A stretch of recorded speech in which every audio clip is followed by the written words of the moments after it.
listening to the Hour of the Time. I'm William Cooper. Good evening, folks.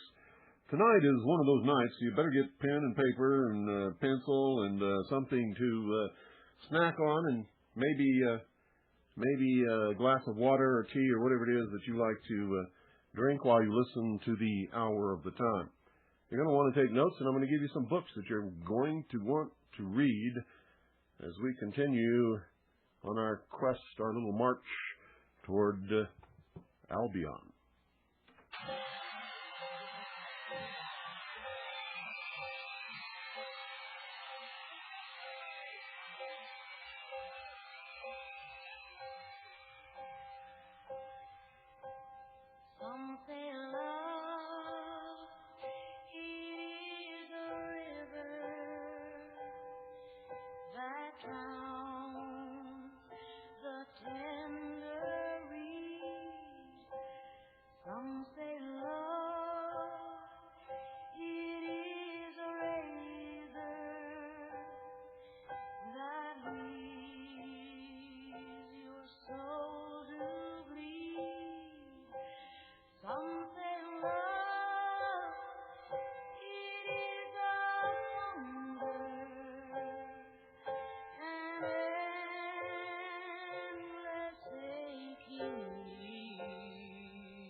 Tonight, folks, we're going to talk about one of the greatest mysteries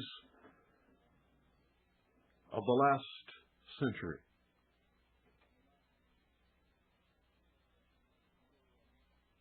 From our perspective, during the second year of the new millennium, cosmic end-of-cycle perspective, World War I, the Great War, to those who lived through it, feels as ancient as all those other senseless wars in history.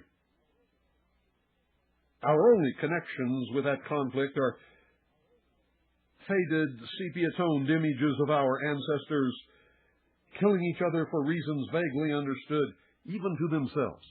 Most people, even in this listening audience, would be hard put to explain exactly why World War I was fought and why so many men went to give their lives in it. Demoted by an even greater war, one so large that nothing but the title World War could possibly encompass it, the Great War became a mere fancy dress prelude to an entire century of destruction and horror. And indeed, the 20th century was exactly that. The bloodiest, most devastating, most destructive century in the history of the world. Reading of the ideals and passions of that long-forgotten era feels embarrassing to most of us now. If we think of it at all, we assign it an emotional value somewhere between a massive industrial accident and the migration of lemmings to the sea. When we look back through history, we find many wars and disasters, plagues and conquests, volcanic eruptions, climatic changes and mass migrations. But, ladies and gentlemen, we find nothing quite like the Great War. 400 years of European intellectual, moral, and technical superiority created and fed the engines of industrialized murder. These forces, in turn, consumed the very social order which had created them. And after 4 years, the self-proclaimed masters of the universe lay broken and bleeding in the wasteland, saved from ultimate extinction only by the interference of the United States and its revolutionary republic. Cultural suicide, perhaps? An apocalypse by any other name, ladies and gentlemen, is still an eschatological event. It's the end of the world for the inhabitants of that world. For example, near the end of the Great War, in September of 1918, the Turkish 12th Army, holding the ridgeline in front of Damascus, which included the ancient mound of Medigo, was attacked and destroyed by the combined use of airplanes, tanks, and cavalry. This battle, eerily described in St. John's Revelation, chapter 16, suggests that Armageddon occurred in 1918. Not only is the battle clearly delineated, but it occurred in the midst of the worst plague since the Black Death of the 14th century. Revelation's apocalypse looks much like the history of the 20th century, leading up to one final millenarial explosion. Could this be true? Well, ladies and gentlemen, the millennium has come and gone, and so we know it has not as yet occurred. There's always the possibility that our method of keeping time is not the same. A method used in predicting time by John in his book of Revelation. Was the prophecy of Revelation an ongoing process that essentially started sometime before the Great War? Was the 20th century an unfolding of the final book of the Bible? When the Great War finally ended, on the 11th hour of the 11th day of the 11th month, the old world, with its noble and imperial ways, was well and truly dead. The victorious Allies propped up the corpse of Europe and, using all the tricks of the undertaker's trade, gave it the brief appearance of animation. This lasted just long enough to necromancy a treaty together at Versailles. It decomposed soon enough, its stench conditioning Europe for the burned bacon aroma of the Nazis soon to come. But while it lasted, this zombie summer of fast-fading European superiority galvanized the entire world. The epicenter of this fleeting Renaissance was Paris, the city of light. During the war, this city had been the goal for which millions of men had marched, fought, bled, and died. As it had been for centuries, Paris was a symbol to both sides in the conflict of something irrepressible in the human character.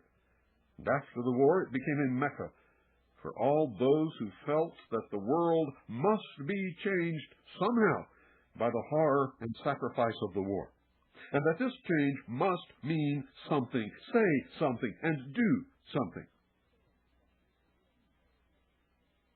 They went to Paris like insects drawn to the light of immolated cultures, having burned their candles all at once in the final auto de fe of European civilization. They firmly believed that out of that conflagration would come a better world.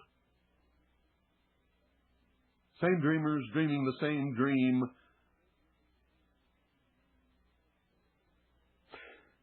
And so they came to Paris to help create that world. Mystics, visionaries, painters, poets, artists of all kinds, scientists, political thinkers, revolutionaries, expatriates, all looking for that new world of hope, peace, and freedom, which they felt must grow out of the war to end all wars. The conflict, they thought, had made them all equal now. They mingled on the boulevards. They drank. They talked at the cafes and bars and bookstalls. They plotted and painted late into the night in small cold water flats in the Montmartre, or danced and drank in the nightclubs and demi-monde dives of the Latin Quarter. As if driven by deep-rooted survival guilt, everyone wanted to live fast, fully, and gloriously. Paris in the post-apocalyptic 20s appeared to be the light of the world, the flashpoint of history, and the beginning of the end of time itself. And remember that statement, the beginning of the end of time itself. Remember that, as I'm going to repeat that theme throughout this broadcast. Out of all this too brief efflorescence emerged artistic, literary, social, political, and scientific concepts that shaped much of the rest of the 20th century. From the surrealists such as Hans Arp and Marcel Duchamp, to the mathematics of Paul Dirac, to the literary pyrotechnics of James Joyce, the idea of transformation bubbled just below the surface. Remember that also, for that will be, too, a recurring theme. It was at the zenith of this transformative undercurrent that in 1926, an anonymous volume, issued in a luxury edition of 300 copies only by a small Paris publishing firm known mostly for artistic reprints, rocked the Parisian occult underworld. Its title, The Mystery of the Cathedrals. The author, Fulcanelli. He claimed that the great secret of alchemy, the queen of Western occult science, was plainly displayed on the walls of Paris's own cathedral, Notre Dame de Paris. And he was right, as you've heard on previous broadcasts. In 1926, alchemy by our postmodern lights, a quaint and discredited Renaissance pseudoscience, was in the process of being reclaimed and reconditioned by two of the most influential movements of the century, Surrealism and psychiatry stumbled onto alchemy at about the same time, and each attached their own notions about reality to the ancient concept. Carl Jung spent the 20s teasing out a theory of the archetypal unconscious form of the symbolic tapestry of alchemical images and studying how these symbols are expressed in the dream state. The poet, philosopher André Breton and the surrealists made an intuitive leap of faith and proclaimed that the alchemical process could be expressed artistically. Breton, in his 1924 Surrealist Manifesto, announced that surrealism was nothing but alchemical art. Fulcanelli's book would have an indirect effect on both of these intellectual movements. Indirect, ladies and gentlemen, and here we begin this great mystery. Indirect because the book managed a major literary miracle. It became influential while remaining apparently completely unknown outside of French occult and alchemical circles, and remember, there were only 300 copies in existence. Now, this is perhaps the strangest of all the mysteries surrounding the mystery of the cathedrals. One illustration suffices to show the magnitude of the occasion.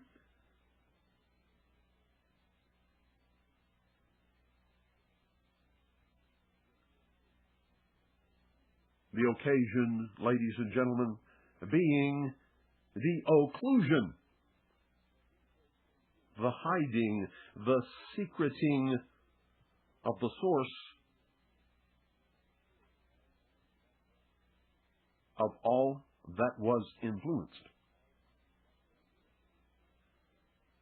Take any art history text on the Gothic cathedrals written in the last 30 years and look at what it says about the obscure images found on the walls and entranceways of Notre Dame. You will find, 4 times out of 5, that alchemy is mentioned as a possible meaning for these vaguely Christian images. You will also find, especially if the textbook is in English, that Fulcanelli and the mystery of the cathedrals are not ever given as a source or mentioned in any way whatsoever, although it is the only source from which such information could have been obtained. There was, and you may have seen it, a popular television special on alchemy hosted by Leonard Nimoy. It used the very same images from Notre Dame that Fulcanelli presents in his book, describes them in direct Fulcanelli paraphrase, and never ever mentions the source, as Fulcanelli are Les Mysteries des Cathedrals.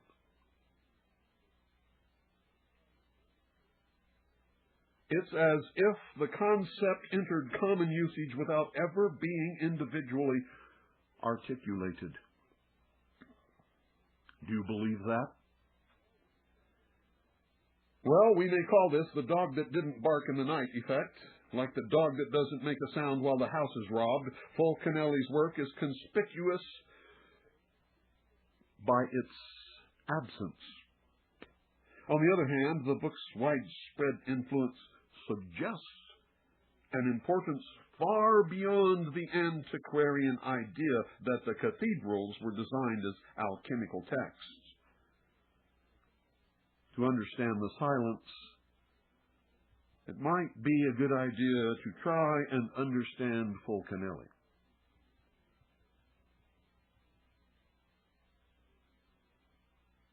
The earliest known incident where his name was ever mentioned was in 1926 when publisher Jean Schmidt received a visit from a small man dressed as a pre-war bohemian with a long asterisk, that big Gaul-style mustache, thick,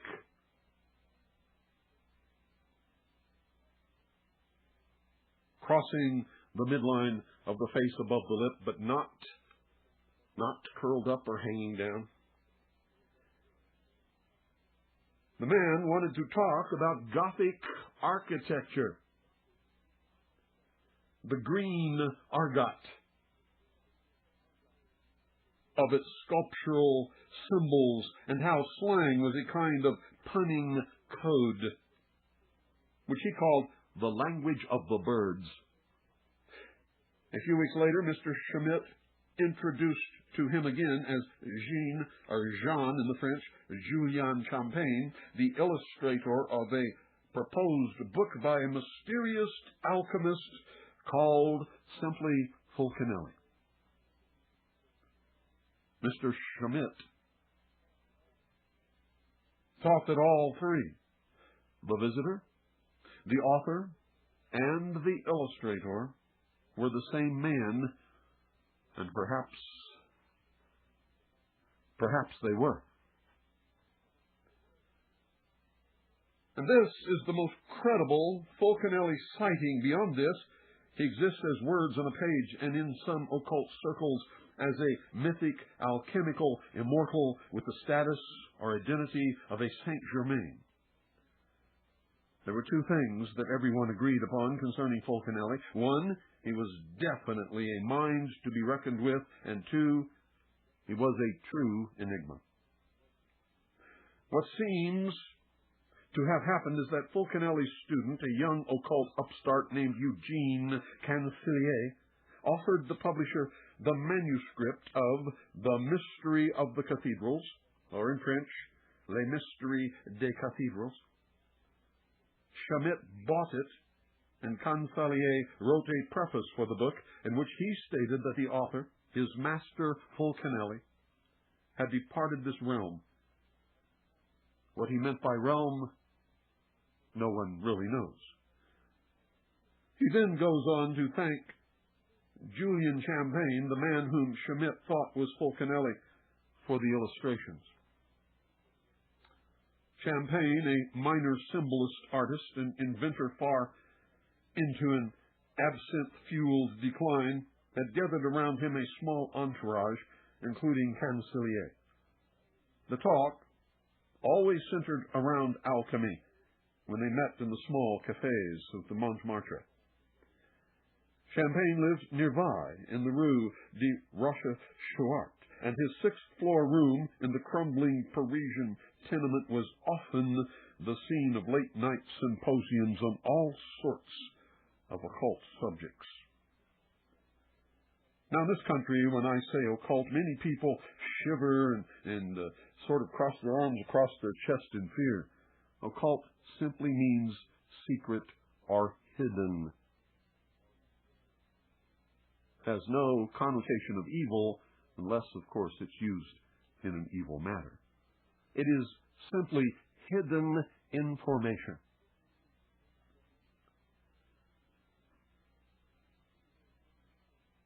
To his young friends, he must have seemed like a ghost from another age, with his unfashionably long hair, his riddles, his mustache, and most of all, his claim to know the secrets of alchemy. At the time, no one else but Schmidt seemed to believe that Julien Champagne was Cancellier's master, Fulcanelli. His taste for great quantities of Pernod and absinthe indicated a man too dissipated to be as knowledgeable and erudite as the author of Cathedrals. However, he certainly did know a real alchemist. Whoever Fulcanelli was, and his illustrations show that he indeed had a profound understanding of the alchemical art. No doubt about it whatsoever.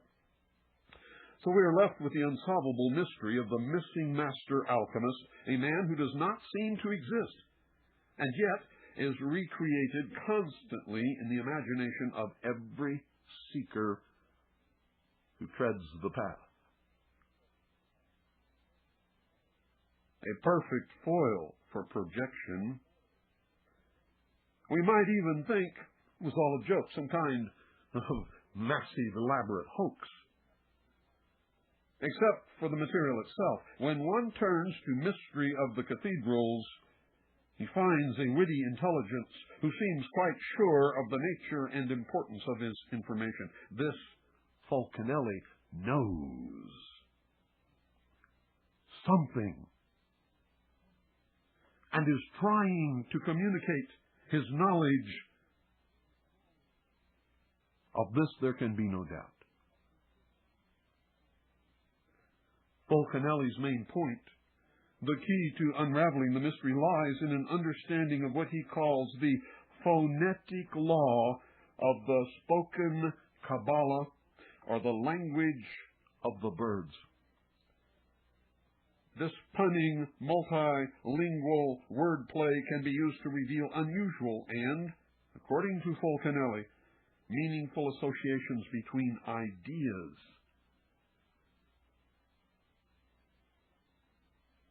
What unsuspected marvels we should find if we knew how to dissect words, to strip them of their barks and liberate the spirit, the divine light which is within. Fulcanelli writes,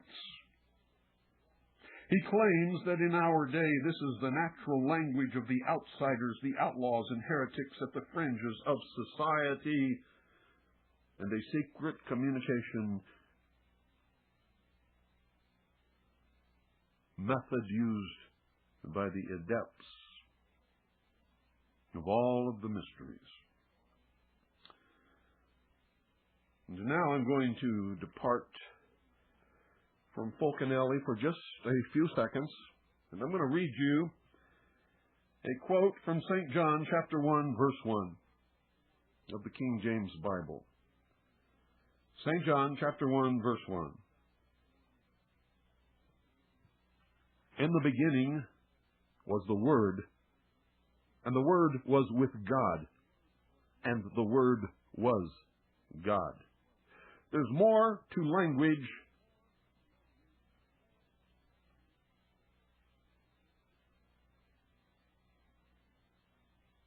than most of you would ever even want to believe. This language of the birds was also called the green language of the Freemasons. All the initiates expressed themselves in cant. Fulcanelli reminds us, who built the art Gothic of the cathedrals.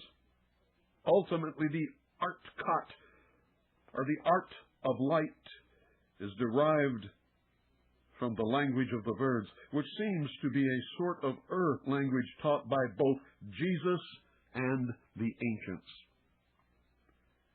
It is also related to the Sufi text by Attar the chemist entitled The Conference of the Birds.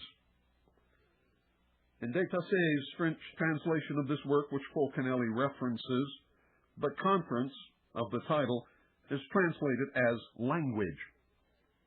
Détassé goes on to explain the complex linguist metaphor beneath the simple fable. And Fulcanelli uses the same method to decode the alchemical meaning of the cathedrals. Fulcanelli also claims that Rabelais, Gargantua, and Pantagruel is a novel in cant that is written in the secret language. You've heard me discuss this before on many, many broadcasts. The secret language, the lost word of Freemasonry.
you don't really see it.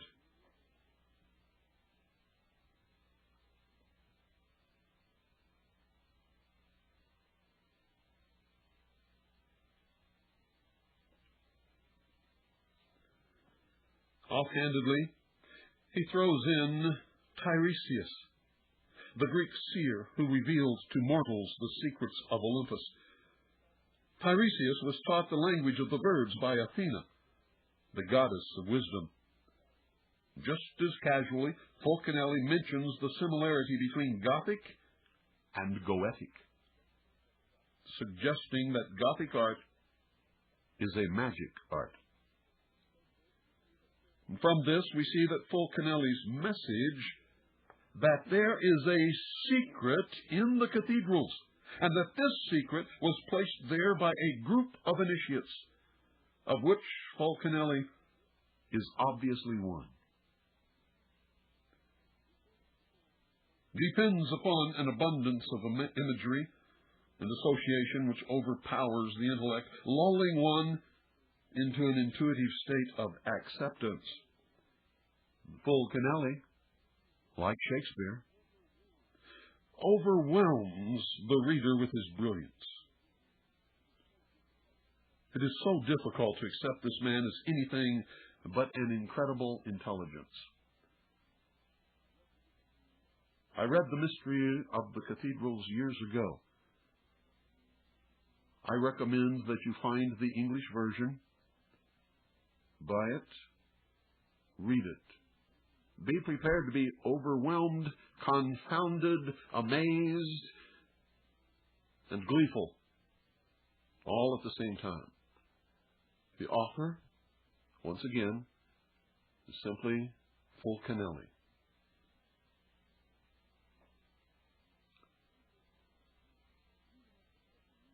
And even after careful reading of The Mystery of the Cathedrals, I found that the mystery of the cathedrals is never really explained,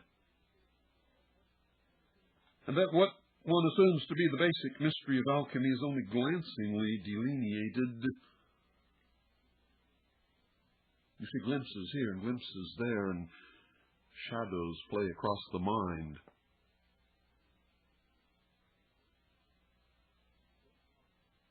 It's great fun. There are illusions that escape the reader as easily as a mosquito glimpsed out of the corner of your eye. At moments, a glimpse of a great truth flits by, giving a hint of something absolutely incredible.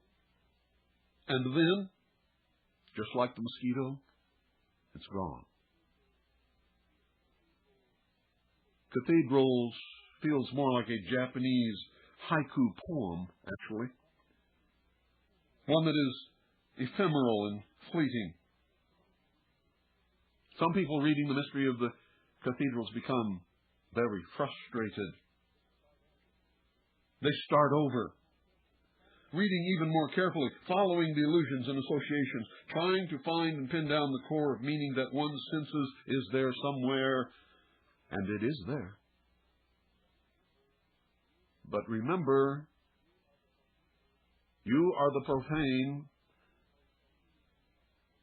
seeing the exoteric meaning of an esoteric secret language in which Fulcanelli is explaining one of the great mysteries of the occult sciences, and you just don't get it.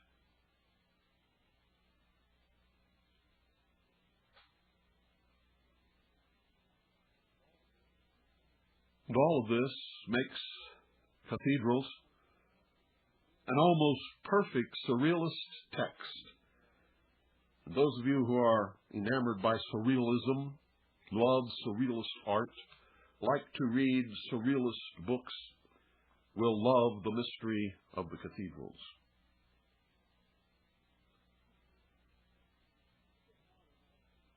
It's a modern alchemical version of L'Entremont's Chants of Malador, the surrealist's favorite 19th century novel. Fulcanelli's use of punning wordplay to convey spiritual meaning would have absolutely delighted the surrealists, and if there are any listening, it will delight you also. They also embraced Rabelais and understood this kind of linguistic alchemy in terms of the correspondences and connections between objects or ideas on different levels or scales of being. The classic example of this being L'Entremont's sudden juxtaposition on a dissecting table of a sewing machine and an umbrella. And yet, even though Fulcanelli's basic idea and operational and linguistic alchemy used by sages or hermetic philosophers to transform reality become part of surrealism's intellectual currency, none of the surrealists mention Fulcanelli or mystery of the cathedrals. Once again, he is occluded. Only Max Ernst makes any allusion to Fulcanelli in Beyond Painting, published in 1936. I also recommend that you read that book. Beyond Painting, 1936. However, ladies and gentlemen, by the late 1940s, the work of the movement's founder, André Breton, in both his book Arcana 17 and the catalog for the 1947 Surrealist Exhibition, appears to have been heavily influenced by Fulcanelli.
Surrealism in 1948, or I should say 1947, that was the year of the catalog.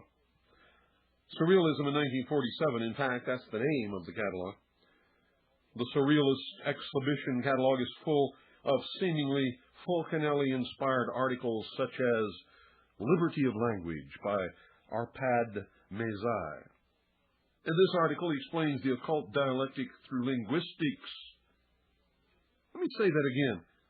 In this article, he explains the occult dialectic through linguistics. If you don't know what dialectic means, you had better look it up. Mezai goes on to announce that language is really an ensemble of symbols, and this conception of language is not far off that which existed in magical civilizations, because the interchangeability of reality and language is the base and the principal key of all Hermetic activity. And if you've been paying attention lately in this country, you can see how it can be used in the alchemical process to bring about a transformation or a transmutation in the minds of what the socialists call the masses. You see what I'm really talking about here, and not even mentioning, but everyone listening who is well versed in the history of the occult knows that just below the surface of what I am giving you lies a stream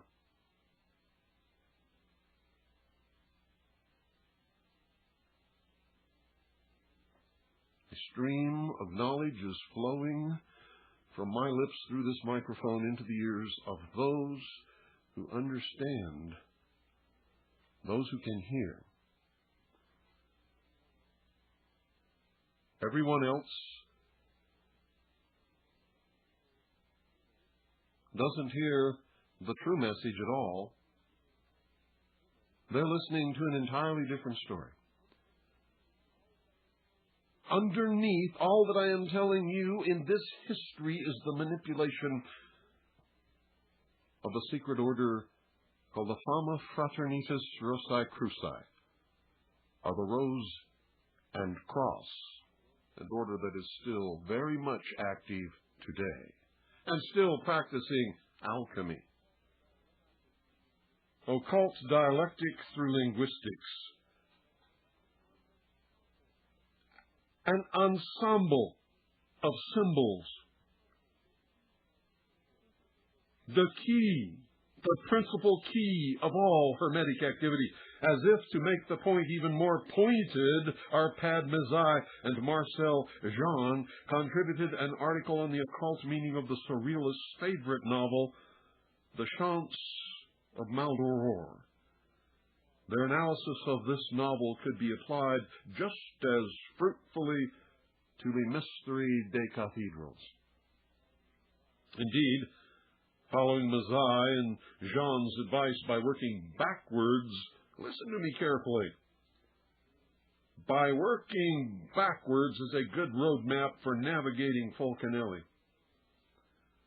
André Breton himself contributed a chart to the catalog for Surrealism in 1947, showing personalities and their associations with the images of the tarot cards, a continuation of the ideas that he had begun in his earlier work, Arcana 17.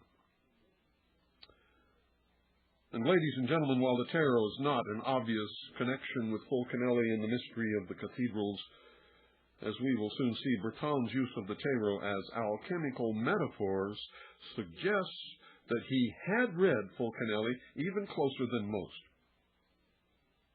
because he at least understood some of the underlying message of the book. 10 years later, 1957, Breton wrote The Art of Magic, in which he insists that magic is an innate capacity of all humanity which can never be long suppressed or controlled. And with that admission, surrealism takes its place alongside the literary works of Joyce, Lovecraft, and Borges as an important 20th century artistic addition to the Western occult tradition. It would seem that Fulcanelli contributed to that artistic evolution, except the conspicuous absence of direct reference argues against it. Nowhere is he mentioned as a source, and yet his work was the only known published work of its kind in existence from which that information could have come.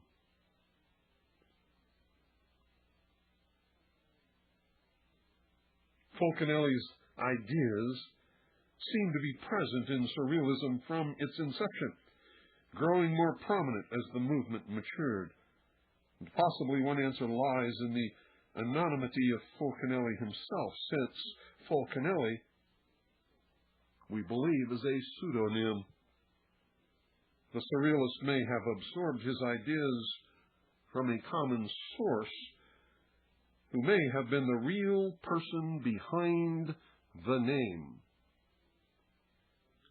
Now that's a very interesting proposition. Yet even that idea fails to explain the curious reluctance of anyone, surrealist, art historian, alchemical scholar, anyone, to address the meaning of Fulcanelli's work. And once again, this conspicuous absence is very suggestive. Even the great American occult historian Manly P. Hall, whom I have quoted from extensively, completely fails to mention Fulcanelli anywhere in any of his work. Why? The silence suggests a secret. The mystery of the cathedrals is the secret of alchemy, in the sense that alchemy is an ancient initiatory science. Fulcanelli selected his materials carefully to convey in the clearest and most direct manner possible that he did indeed know the secret. Much has been made by the few occultists who have looked into Fulcanelli and his work about the difficulty of his writing.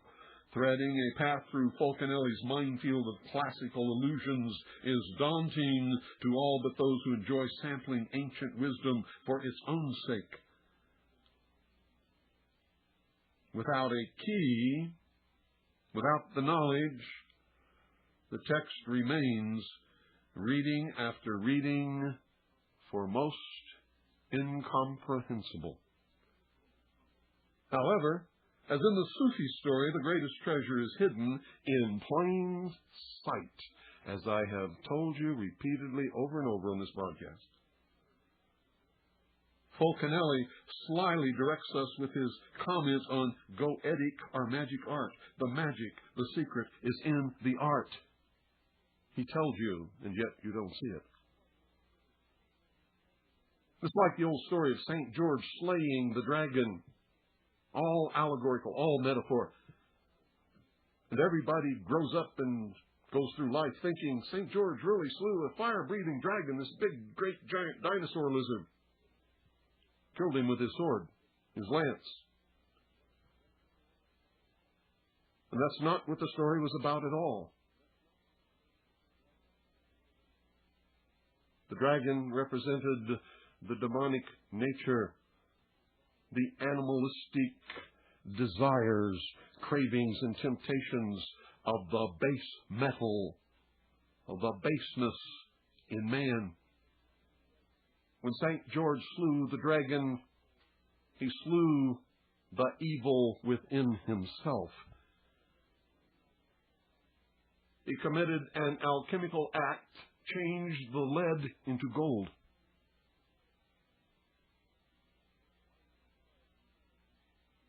Why is it a fire-breathing dragon?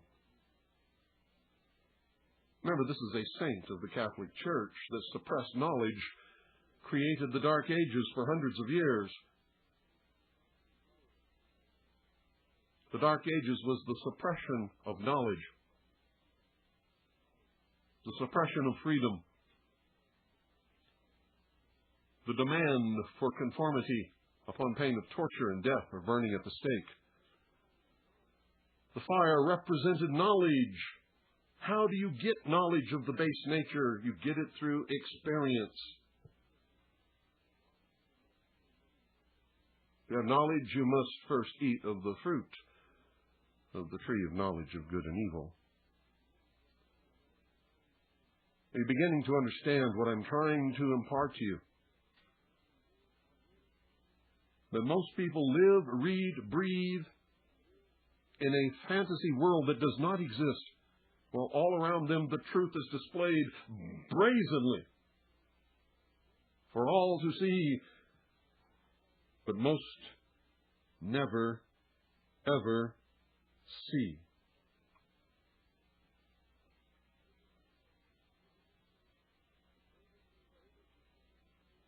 The greatest treasure is hidden in plain sight. Fulcanelli slyly directs us with his comments on goetic, or magic art. The magic, the secret, is in the art. What did I tell you about magic in past broadcasts? It is simply the art of illusion.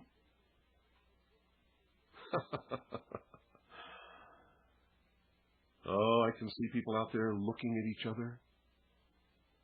What did he say? What did he say? Don't worry. It will sink in. You will receive the fire. And it may burn your hands, but you're going to get it sooner or later. Like a message in a bottle from the last initiate, the mystery at the core of alchemy surfaced in 1926 when J. Schmidt and Company released its limited edition of Le Mystère des Cathedrals by an author who called himself simply Fulcanelli. Although apparently well known, at least by reputation to his contemporaries, Fulcanelli's true identity remains uncertain to this day. What is certain is that Le Mystère des Cathedrals created a sensation among the Parisian occult community. And it began to work its magic, affecting politics, science, and even art.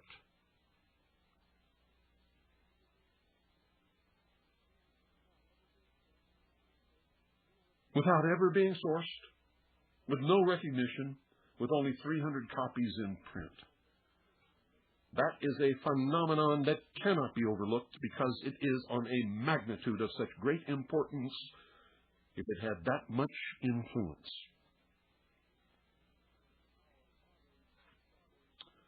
From our modern perspective, surfeited on this age of wonders, it is hard to see why, from the book itself, Le Mystère is full of arcane scholarship and obscure erudition, making it hard to follow the book's symbolic train of thought. In some occult circles, this increased its appeal. However, the basic premise of the book, that Gothic cathedrals contain hermetic books in stone, was an old-fashioned idea going back to the 19th century romantics such as Victor Hugo. How many of you read The Hunchback of Notre Dame? Get it. Read it again. And if you don't see what I'm talking about, read it once more. We will continue this, ladies and gentlemen, tomorrow night, because we are not finished with the mystery of Fulcanelli. Not finished at all. And for those of you who want to get a jump on everybody else, tonight's broadcast was taken from my own research and from a book called Monument to the End of Time, Alchemy, Fulcanelli, and the Great Cross, The Cross at Henday by Jay Weidner and Vincent Bridges. I suggest you buy this book. When you read it, however, as all esoteric texts, it is meant to convey a message, an esoteric secret message to those who know how to decipher it. It is full of traps, false information for the profane and for the ignorant. And you could go away from this book with the wrong message. Remember that. But nevertheless, buy it and read it. It contains a message worth deciphering if you have the mind to do it. Good night. God bless each and every single one of you. Good night, Annie, Pooh, and Allison. I love you so very, very much.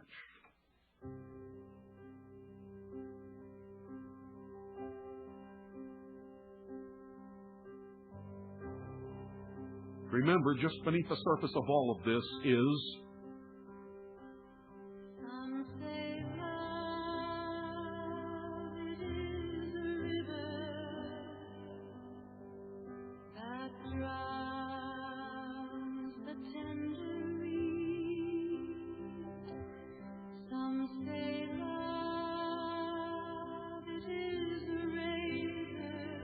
the rose.